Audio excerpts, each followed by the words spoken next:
The consumer, they call us. We're the people that buy.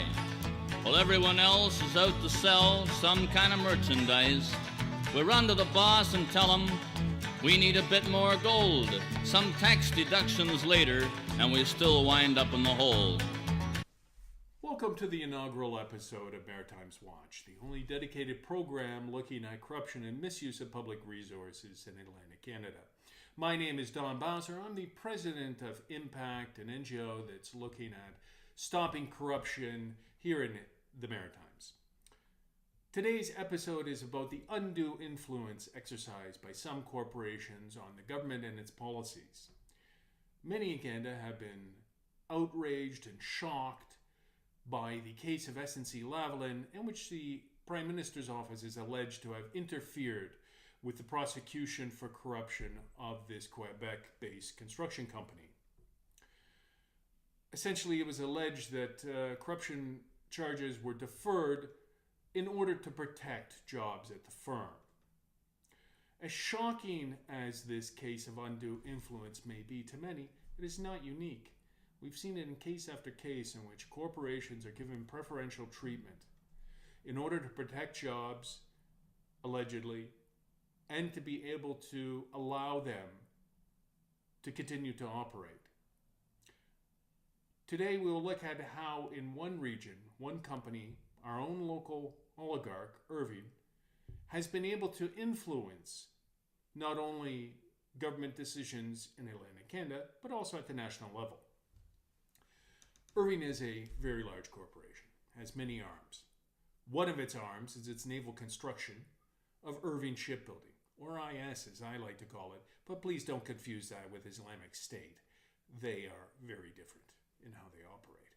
Irving Shipbuilding has been enjoying a great period of growth over the last years. In 2015, the Canadian government awarded it a $2.3 billion contract to build the DeWolf-class Arctic offshore patrol ships, or AOPS. This construction contract is going to go for 6 vessels and is part of the National Shipbuilding Procurement Strategy. Irving has also been awarded the Canadian Surface Combatant Ship contract of circa $60 billion to build 15 vessels. Let that sink in. $65 billion of investment in terms of one company in the region. So why then did the NDP government under Dexter in Nova Scotia decide to give them a $304 million tax? And this would be great news if all this work was going to be done by Maritimers, but it doesn't look that way. Already it has been alleged that a Spanish firm has been awarded some of the work under AOPS. When the Chronicle Herald reported this, it was immediately pounced on by Irving for claiming that it was essentially reporting fake news. This was even noticed by the national press.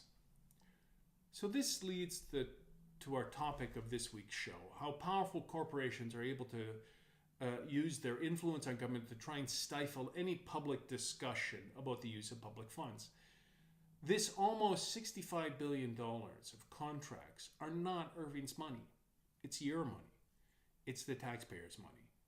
And this takes us to the next brewing scandal. How Irving Shipbuilding was able to receive information from the government on a public inquiry by a national news organizations looking into how these ships were being built in Halifax.